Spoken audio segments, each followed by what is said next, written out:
Hey everyone, Dylan here with the Impact Podcast, episode 8. Just want to let you know today's episode is sponsored by ImpactDogCrates.com. We did just release a new odor-free, waterproof biothane leash and collar, and we'll leave a link below in the description. I'm super excited for today's episode. I'm getting the chance to sit down with two handlers from the Idaho Disaster Dogs. We have Bridget and Cody. How's it going? Very good. Thank you for having us. Yeah, absolutely. So to start things off, I'll be very transparent. I'm hoping to learn something from both of you today. What is a disaster dog? So in simple terms, disaster dog is search and rescue, but we focus more into the urban search and rescue environment. So we're based more for collapses and disasters, earthquakes, hurricanes, terrorism. The natural way we train our dogs leads to us being able to work in other search and rescue environments, but our main mission is the urban environment. What are each of your dogs trained for as far as the disasters? Or is it something specific, or is it kind of like a disaster dog can be trained for numerous things?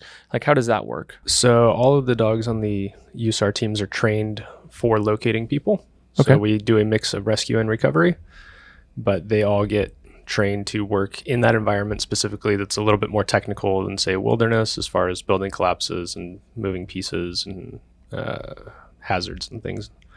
So they're all trained to work in that environment a little more specifically, but the foundation is basic search and rescue concepts. Gotcha. Now, when they're being trained, or if you're training them, are you training them for the dangers that are involved in you mentioned like building collapses and things like that?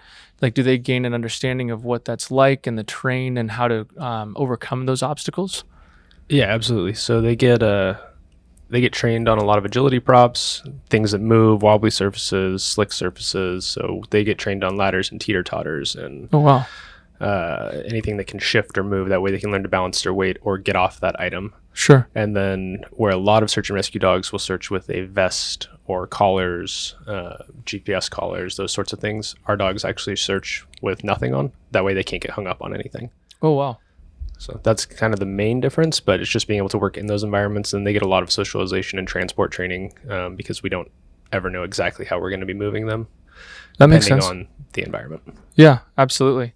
So what breeds are typically used for disaster dogs? Is it something specific? Can any breed be used? Any breed can be used as long as they have enough drive to search. Sure. Typically, there's going to be Labradors, German Shepherds, Malinois. There's some German Short-haired Pointers. There are a lot of teams that actually build their team off dogs from the shelters. We tend to get dogs more as puppies most of the time because it just gives us a better chance of them having no medical issues or genetic background complications. Yeah, that makes sense. It's not a guarantee. That's mostly how we do it. But for the amount of training we put in, we don't like them to have a medical event down the road. But technically, there's nothing that prevents any dog from doing this. Yeah, absolutely. What breed is going to be found most commonly on your team? So the Idaho Disaster Dog team has all labs. So all of our team is comprised of labs. We have black labs, yellow labs, and we've had a lot of success with that breed, health-wise, and with having them all have that continued drive to succeed and to train. Yeah, that's awesome. What specific skills and abilities does a disaster dog need to have, or maybe a better way to phrase that would be, what specific skills do you train them for? I think a lot, like we were talking about with the drive, they need to have that drive to want to train to search and to succeed. But I think a lot of it is just for their safety as well, and our safety is obedience. Obedience is huge. And one of the first things that we train in, just to make sure that when we are training handler and dog, and as well as what they're training or searching for, that safety is going to be there. Yeah, that makes sense. Yeah. Agility is a big component of it. We talked about that, where they get search through tunnels, and they'll search across ladders and high planks and teeter-totters, and we teach them to crawl under things and over things and wobbly things and slick things and drawbridges, and more or less use your creativity. There's some base skills they have to test on, but then from there, it's anything we can throw at them, because we never know how we're going to get them into a building or into an area. Or out. Yeah, we'll do some rappelling with them. We put them through directional bases so directional is like a baseball field. Okay. That way we can send them to different areas by hand signal later when we're searching. That makes sense. So there's a lot of... How do you train that? It's a very progressive game. Yeah. If a dog is motivated with a ball, it's really easy. Sure. Because you can build it a lot faster and they're getting their reward out in the field. Yeah. If they're food driven, then it's a little bit more complicated for the handler because you get to go back and forth. But it's a lot of just start off really close, teach them to jump up, build it back, and then add one base at a time until they kind of just progress as they get it. Yeah, it's actually a really good way to exercise them once you get a big field because they're running in between 4 or 5 bases at a time, then reward. Gotcha. Yeah, that makes a lot of sense. I noticed you mentioned you're generally the Idaho Disaster Dogs. They try to start with puppies for the health reasons. Obviously, like I said, you can't guarantee anything. But so when does the training start, and what does that training process look like in the very beginning? So the training starts pretty quick. Like as soon as we really? get the dogs. Yeah, we initially look for that drive. We look for a lot of things when we initially get them. It's kind of like an interview with them. We kind of go over things but like Cody was saying, it's day one we start the training, and it's every day after that. So it's nice to see that progression and see from a puppy those personalities and how those are going to help them as they progress down the road. Yeah, obviously when they're day one in the house, we try to de-stress them a little bit. We're not putting them through anything really crazy. Yeah. It's the initial couple weeks of training are actually just bonding. Gotcha. That we classify as training, and it's teaching them their name. Their name and crate is usually the very first 2 skills they get. And by means of getting them home in a car, the crate's probably the first one they get exposure to, and then name comes immediately after. Yeah. And then it's a lot of just building your relationship with them and building up your time with them, and then all their skills will progress from there. Yeah. So. I mean, you said the C word, so now I have to ask, why is crate like the first or second thing that you guys are focusing on? Crate training is really important, just not only for the safety of our dog, but in transportation. So we're transporting our dogs quite frequently, whether that's training or getting deployed. We want to make sure that our dogs are able to have that crate training instilled in them so that they are not only relaxed in that environment, they feel safe in that environment, but when we are transporting them, they don't have that high anxiety as well. Yeah. And then we're doing so much frequent training with them that the crate itself actually becomes a reinforcer. And so you go into the crate before training, you go into the crate after training. It helps them decompress their thoughts and then help them de-stress from whatever we just put them through. And then they pick up the concepts a little bit faster. It's safer for them around the house. It's safer for potty training. It's a really, really valuable reinforcing tool for us. And then obviously the transport and safety, like Bridget mentioned, it also becomes their place of solitude, their den. So most of us work at the fire department in Coeur d'Alene, where we're on 48-hour shifts. And so that becomes the dog's place of rest in between stuff. They come out obviously for use the restroom outside, exercise and training, but then everything else in between goes back into the crate for their decompression. And it gives them their space. And so getting them used to that early and being exposed to it early is really important. Yeah, absolutely. It's funny too. Obviously we have a lot of people out there who believe in crates in general, and a lot of people who don't, which is totally okay with us. We understand that not everybody believes in them, but it was so funny. The other day we were sitting in one of the guys' office down here. He has a Bernese Mountain Dog, and she's laying on her orthopedic impact bed. Of course, she gets up as we're just all talking, goes and lays in her crate and just hangs out. It's like, a lot of people don't understand. Like you mentioned, that's their place where they can decompress. It's their comfort spot. And obviously when trained correctly, I'll be the first to say there's people out there that use crates incorrectly by all means, but when done correctly, it's their place. I want to ask, so you mentioned that's like the first 3, maybe 4 weeks. What happens after that? When do you transition into a little bit more of like you're mentioning the tunnels or the slick surfaces, unstable surfaces, things like that? Yeah. So after they get used to their name, we use a secondary reinforcing word, just like a clicker. They get used to crate, and then as you mentioned, they go in and out of the crate whenever they want, which is great. They'll actually put themselves in there most of the time before bed, but after that it becomes mostly obedience for the first portion. And then pretty early, as soon as we have enough people surrounding us, so we train heavily as a team. We try to, you have training every day at your house by yourself. Yeah, You of meet course. once a week as a team. When we're bringing in new concepts, we try to do it as a team. And the reason being is it's really hard when you're handling the dog to also keep an eye on yourself and make sure that you're teaching it properly. That's So you fair. don't have training scars. Yeah. So when you have people around you, they can be like, hey, stop. You're doing that wrong. And you're like, oh, right, okay. Yeah. And so we will immediately start putting them on search drills a few weeks in. Wow. And so it's getting them used to, for us, search is the absolute peak high point of everything. Nothing else should be more fun. Yeah. And so we try to build that in really, really early as a concept that this is going to be your greatest thing in life. That way, nothing else compares. Yeah.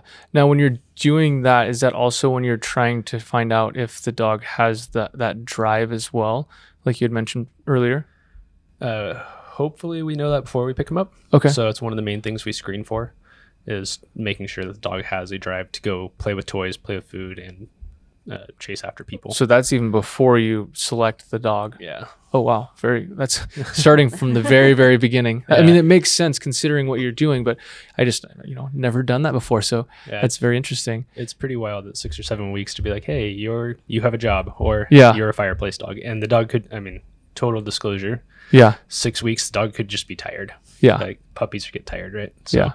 we show up usually once or twice at a breeder, go through the litter. They usually have a pretty good idea of who's been acting like who. Yeah. They've been paying attention. Yeah. And then we screen from there, and we'll do 1 or 2 check-ins. And then Sure. if it's the right dog, then we take the leap. Wow. And it's really cool to see too, because each dog's going to have a different personality. So Yeah. like my dog is probably the calmest lab I've ever seen. But he flips a switch when he's ready to work. Really? So it's like you saw him in here, he was really calm. Oh, yeah. Very. But when you ask him, you ready to go to work? It's game time. Lights up. Yeah. So, and it's just different with every dog. And that's why it's so cool to watch them and progress when they have that drive. And then you get to learn what their personality is and what they love more than anything. And then that progression gets to start with training them into, their skills. Yeah. So we'll start search training immediately, effectively. And then it just builds up from there. It's a big game of hide and seek in reality. Okay. Except for you never have to seek. You can Yeah. hide the whole time. Yeah. You get the fun job in that one. Yeah, it's like being a kid all over again. And so when they find you, are you giving them treats or a toy or anything like that, or just lots of love? So tons of love, tons of praise, but it's actually dog dependent. Most of the dogs are toy motivated. And so they get usually a big game of tug, and that helps them to stay with the victim. It increases our victim loyalty. Gotcha. And they don't get to win the toy, if you will, Mhm. until the handler gets there. Gotcha. That way they know to always stay there. That And makes then sense. If they are food motivated, we can do the same thing with food bags. It's a little bit more complicated, but some of the dogs are food motivated. Gotcha. And so after that's like that, probably I'm just guessing maybe around the first 6-8 months. At what point is it like a year or 2 years that you start getting into more of the agility stuff? So the searching will start in the first few weeks, and then that's going to progress for their entire career. And they can't actually test until they're 18 months old. We'll do pre-tests in-house, but they can't take a formal test until 18 months. The agility portion technically starts within the first few months, because we're going to teach them how to step up on things and step off of things and expose them makes to sense. stepping on rocks their size. But because their joints and the growth plates aren't sealed yet, we're not going to have them jump onto anything higher than their chin or their knees, right? Yeah, for their safety. Yeah, exactly. So the formal agility training will start closer to a year, but the reality is they're getting exposed to it really early. Yeah. What is that formal agility training start like? Like what's, say, dog's 12 months old, and it's day 1 of that formal agility training. What does that look like?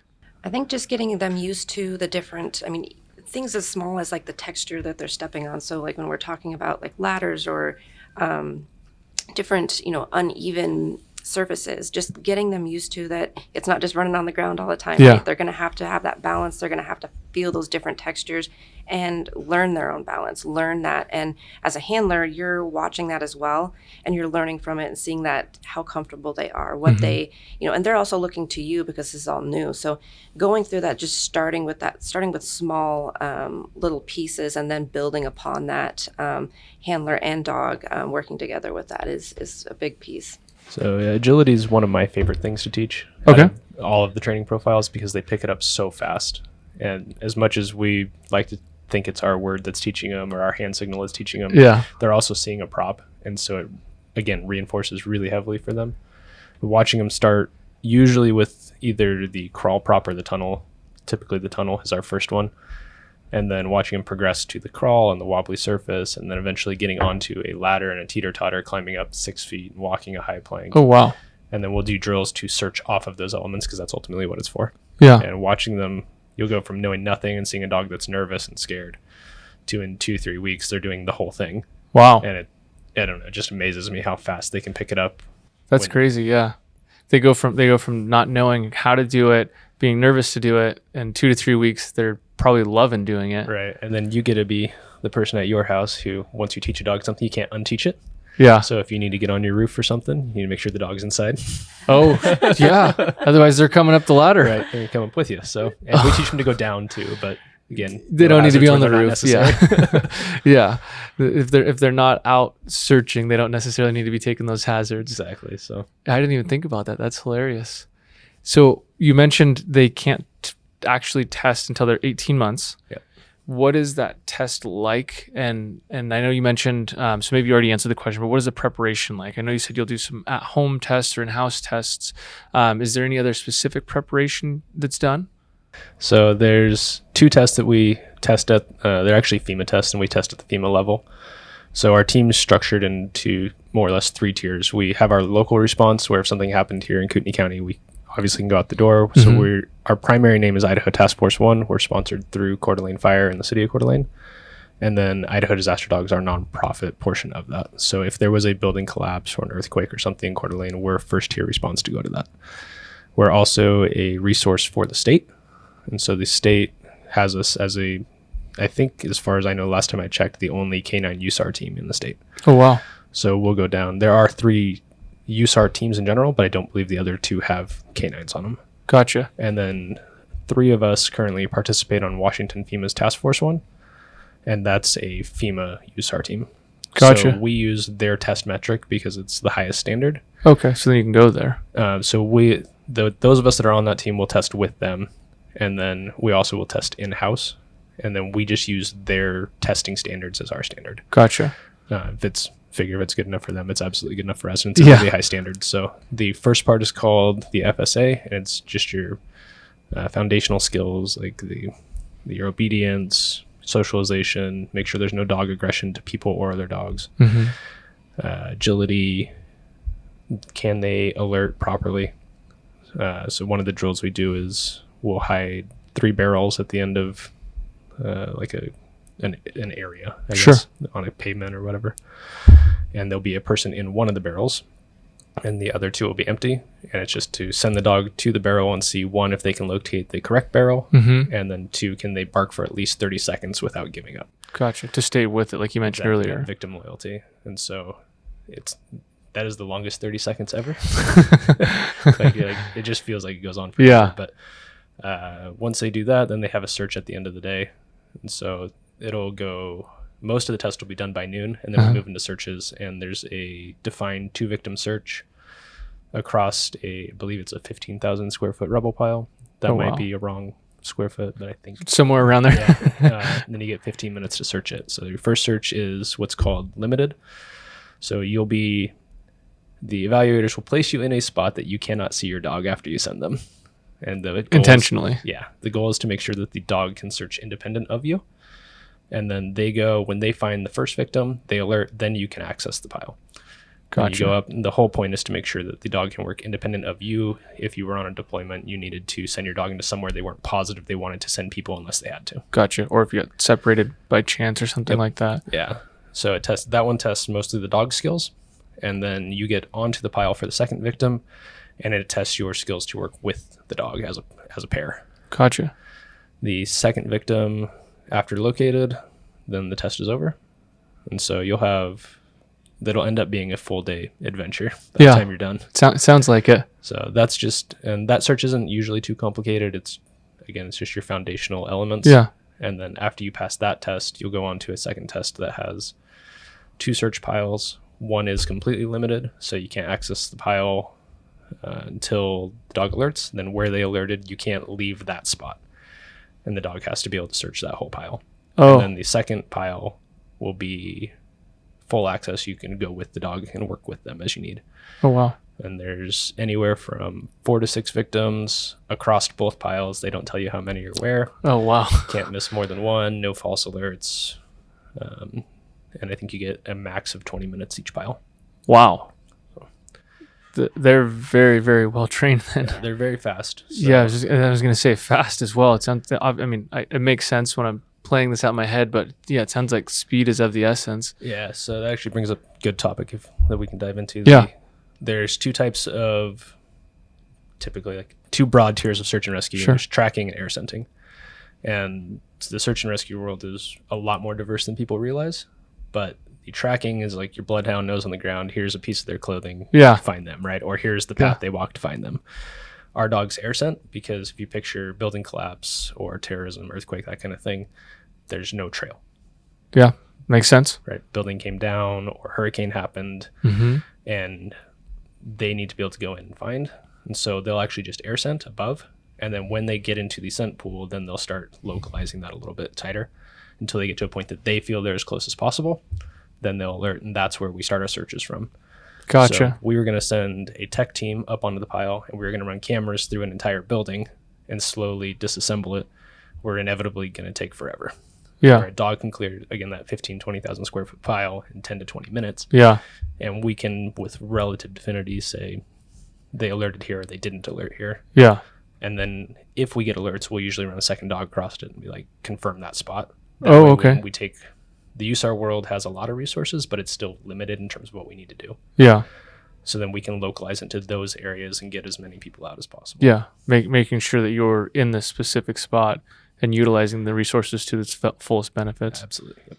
And when we're doing that air scent, that's when a lot of the time we get to learn our dog's movements, their body language, and that's where we have to pay attention, and not only to make sure that they're safe, but we can read them and know, like, okay, they're picking something up, they have a change of behavior, and that's when we really get to use those things that we've learned throughout the training of how they act, how they certain dogs will, for my dog, he'll go in and his tail will just stay straight, and then when he starts to pick something up, it'll just start wagging like crazy. So you see little that tiny things like that, or he'll slow his pace, or he'll have a different way he's smelling, things like that you can pick up on. Then the handler can realize, okay, there's something there, or they're getting closer. So those pieces really help when we're in those situations, being able to read our dog, knowing what they're finding, knowing what they're doing. Yeah, that makes sense. And that all comes from those first, starting those first few weeks at home, getting that and, spending all that time together. Yeah. I mean, that makes sense. I mean, it makes sense, but it's all kind of coming together. So then that way, when you're out there, you really know, what your dog's doing and why they're doing it that way. Yeah. Oh, and like we mentioned, we're trying to use as much time to benefit as possible. And so as Bridget's talking about their body language, we'll actually pick up on most of our rescue dogs if they get into a recovery area. And so you'll see their body language change and be like, oh, we need to mark that. We're not going to dedicate resources here right now, but we need to come back here. Oh, wow. And then we'll bring in one of our recovery dogs, and then they'll search that area. Gotcha. I know you mentioned a lot of resources, but limited in comparison to, how many things need to be done. What are some of the equipment that's used to support disaster dogs? Yeah, so we actually got the state, I think in 2005, made a very bold attempt at trying to get us set up for USAR.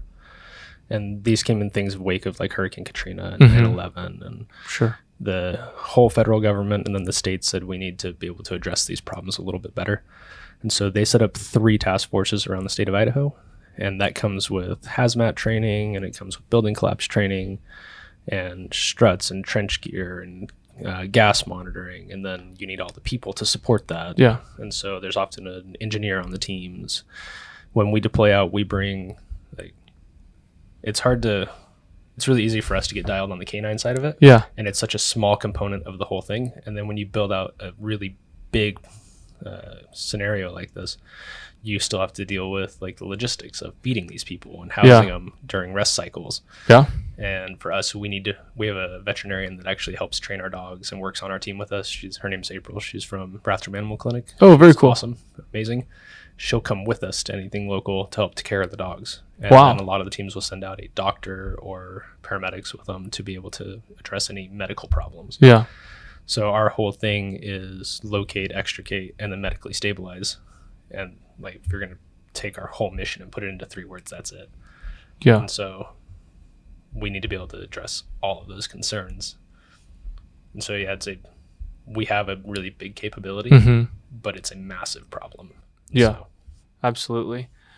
Changing just a little bit, what got each of you into being a handler? And have you always been dog people? Were you in like the dog sporting world before or anything like that? Like, what kind of triggered to do that? I'd love to hear what started each of you in that. yeah, I like Bridget's story, so we'll let her go first. Oh, okay. Start with the best. So most of the handlers on the team, or all the handlers on the team, are all firefighters, besides myself.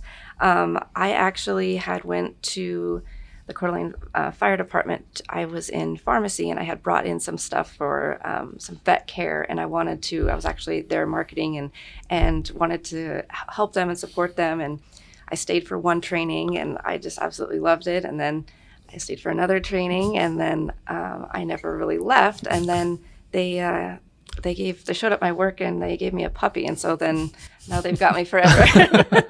Oh, wow.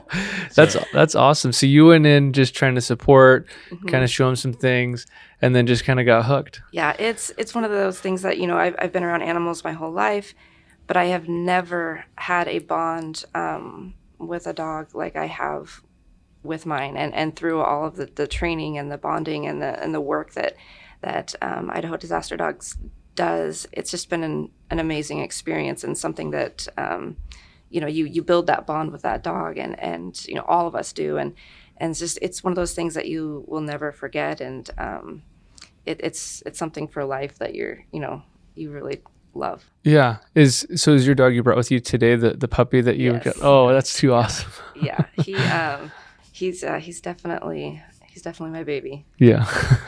He's very sweet. Yeah. We're a pretty close-knit team, and so when Bridget came by and then wanted to come by again, we were like, yeah, absolutely, come on by. Sure. And then a few trainings later, it was like everybody that joins the team is a team vote, because we're so close-knit. You have and to be, tight yeah. That it's a unanimous vote or not.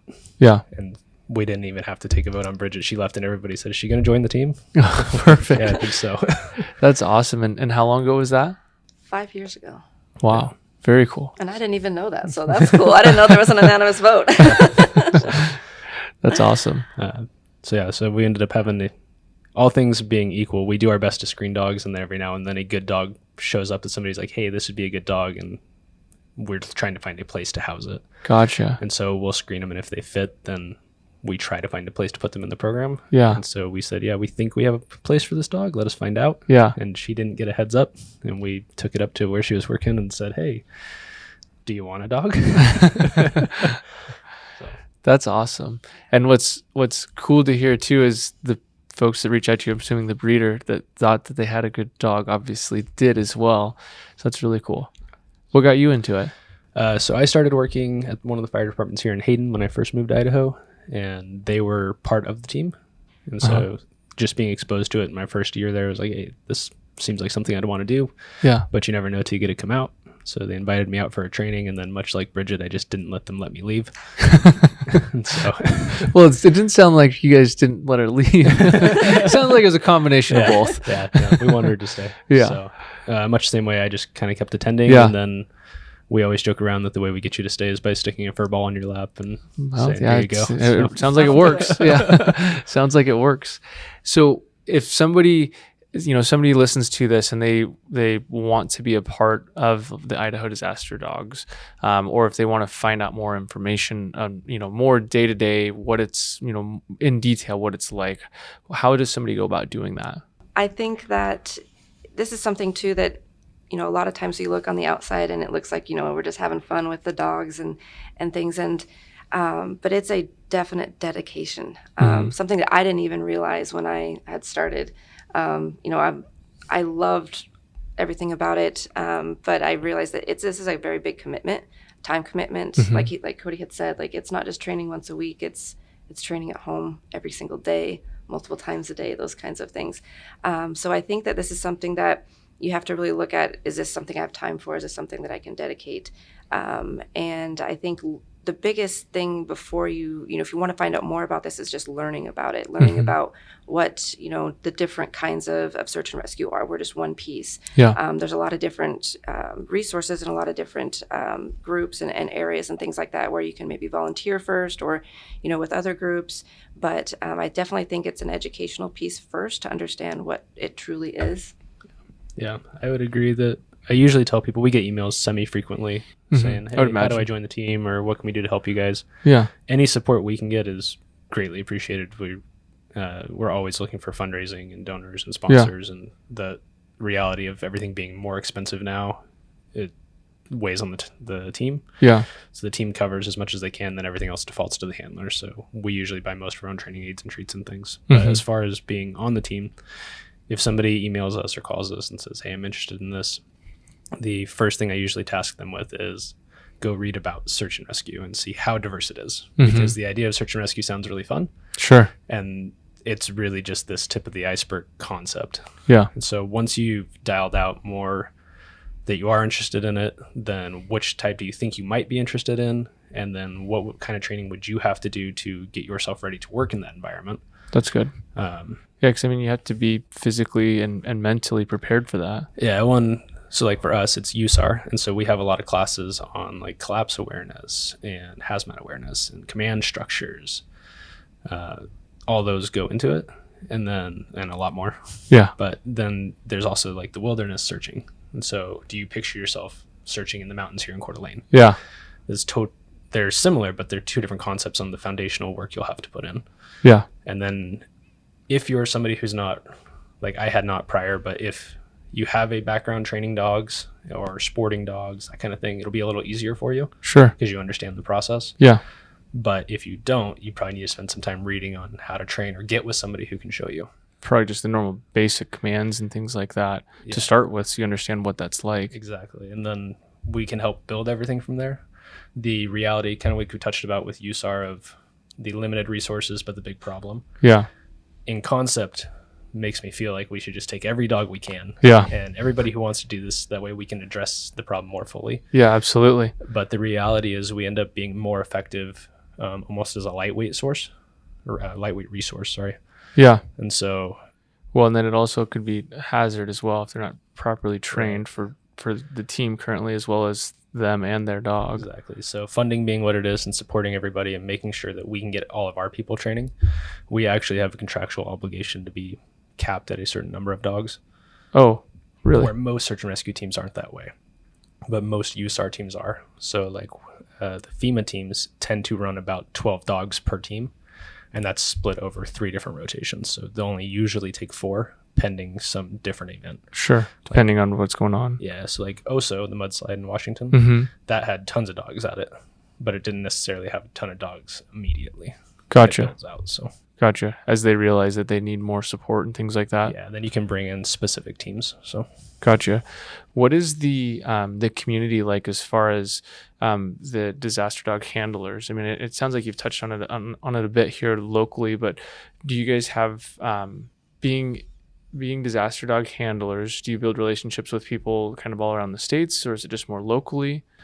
Definitely, the community around what we're doing with search and rescue, it's an overwhelming support. When we go to trainings with different groups or with a training that's going on and people from all over the country come in, you meet and you get to see so many people that have different specialties, or even just learning and seeing someone do something differently than maybe you haven't seen before, and seeing the different ways the dogs search. It just opens your mind to so many things, and people are so supportive, helpful, and just kind, and it's really great to have that support. And when you meet those people, not only we have a lot of support at the local level, and we have an amazing team, amazing, pretty much a family, but when we get to see those people and learn from different trainers and things like that, you build those bonds with them, and that's something you can always outreach to them and say, hey, I know that you were specialized in this. Do you have any pointers or things like that? It's really great, and they're always open to that. Yeah, that's awesome. Especially if you know somebody maybe even had a hard time with something, like how did you get through this, and what worked for you, what didn't work for you? Yeah, there's those light bulb moments where you're like, I've had this problem forever and I'm still working on it. And they're like, oh yeah, we did this. And you're like, oh my gosh, that's amazing. Yeah. And we're always learning, always. And so we work pretty heavily with Kootenai County Search and Rescue now. We're starting to build those relationships a lot better. We work with teams in Seattle. Arizona Search Dogs was actually one of the pivotal teams that helped build our team. Oh, wow. So they're another USAR team down in Arizona. We've worked with Salt Lake City. There's teams in Southeast Idaho we work with. And so I think just this last summer, 2 of us went to a training, and we had that moment of like, we've been doing this for a minute. Yeah. Our dogs are certified, but you're always learning more. And it was like, it was so simple. Yeah. Like, I don't know why we've never done it that way. Yeah. So then you get to bring it back and you get to share it with the rest of the team and everybody else around here, and everybody becomes really supportive. Yeah. It's probably similar to, like you mentioned earlier, when the team training and somebody kind of spotting you in a sense. It's you're a lot of times you're so focused on something you don't take a step back, and or if you're training directly, obviously you can't take a step back, but a lot of times just seeing the way somebody else does it helps a ton. Yeah. Well, and I mean, I'm not the smartest person in the world. I just like playing with dogs, right? So yeah. Things like the Oklahoma City bombing, they realized, because half the building was missing, that they couldn't just send their dogs loose in there like we typically do. They had to work them on long lines. So then that became a scenario for all teams to train on, is we need to be able to search on long lines. Yeah. And that's not anything new to search and rescue, but it was newer to USAR, and I'm sure some people were doing it, but many of us weren't. Yeah, not regularly anyway. Yeah, and so then that becomes a drill. Hey, can we do this? Or, hey, we had to lower the dog into this area, so now we all go through rappel training. Gotcha. So we can lower them into these different areas. Hey, we needed a ladder to get into that building, so now all the dogs learn ladders. Yeah. We all share these ideas and concepts so we can be as prepared as possible. And honestly, it's no different than the fire department. Something happens to a firefighter somewhere, or something happens to a civilian, and we all take it back and we try and learn from that lesson to create a better team so that it doesn't happen again. What kind of public outreach or like education programs are there to bring awareness to disaster dogs? We try to be, in the community as much as possible. Our community has been absolutely amazing with supporting us, and we just want to be able to educate. So we go out, whether it's an elementary school where we get to educate them, and it's also a great thing for them to know, that if they're lost or something like that, like this is something that a dog can help them, right? And that's a little less scary than, and so things like that, where we can really, have that outreach and have that those connections with being able to educate and talk about what we really do, the importance of what we do. And by doing that, we're able to get a lot more support and have people understand that we're here to support our local community, support farther than that. And so we do a lot of events. You may see us at, different events that we do throughout the year. And we really just want to make those connections and be able to have them, see our dogs, see what we do, see, talk about the training that they do. And we want our dogs to, be known for all the amazing things that they do. And I think that's a great way, is just being in the community in any way we can. Yeah, that makes a lot of sense. Yeah, we also have, standard Facebook and Instagram and websites and things. We try to pump as much information onto there as possible so that people can see what we're doing. And what are the handles on those so they can find those pages? So both Instagram and Facebook are kind of Bridget's Corner, but they're Idaho Disaster Dogs, and I think we just changed them to Idaho Disaster Dogs Search and Rescue because disaster dogs sometimes sounds like a shelter dog. So we're trying to be a little more clear on what we do. Yeah, so definitely follow us. We love to be able to share, how amazing each of our dogs are, what they do, and being able to understand that. We try to tell each of our dogs' stories, their backgrounds, our handlers, our team, and get to give you kind of the behind the scenes on what we do. I love that. I think we're kind of getting close to wrapping things up. Was there anything else you guys wanted to mention? Yeah, so again, with like social media and things, you can find us on the website. It's idahodisasterdog's.com. We're always working on fundraising and sponsorships, and without those things, our program will cease to exist. It's just the unfortunate reality. We try to be really frugal with our budget, and we try to spend wisely, and then all of our handlers chip in dramatically, as does the veterinarian. She donates a lot of her time to us. So we can't do this without the public support too. And so although we're extremely thankful for what we have, it's always something we need more. But we're trying to help bridge those gaps. And so we're doing a fundraiser really soon where we wrote a children's book. Very cool. By the time the podcast comes out, I'm guessing the book will be out or thereabouts. So we'll leave a link below if it is. Leave a link below if it's there. And we'll update it if needed. Perfect. And then if people want to check that out and let us know their feedback on it, we're trying to, as much as we appreciate donations, we also know that people like having a tangible thing that's useful to them, and hopefully it can help them kind of learn about search and rescue with their kids and what we are and what we do. So. Once the book comes out, is that something that'll be on your website? Is it something to just purchase locally? So it will be on the website. Okay. It should be available at a whole bunch of retailers online like Amazon and Barnes and Noble and such. And then we're going to try and get it into the library here, and we'll have it at local events. So we're going to try and be at Family Day in the Park in June. Cool. We have an event coming up. I don't know when the podcast will come out exactly, but we're doing an event at Coeur d'Alene Cidery. So we'll be down there on April 20th. Cool. And so anywhere you see us, we'll hopefully have it. And then certainly you can buy it through the website too. So. Awesome. And if you have a location locally and you'd like to carry the book, reach out to us. We would love to be able to get that to you, that to your store, and be able to get it into as many kids' hands as possible. This is the best place if they want to just go on the website and use the contact form there. So there's a contact form there. The store will be up as soon as the book comes out. Okay. And then there's also a newsletter on there if they want continued information. We're starting to build that and try and get more information about exactly what we're doing more timely. So awesome. Is there anything else? I think that's it. Thank you so much. We really appreciate it. Thank you both for coming in. We really appreciate it.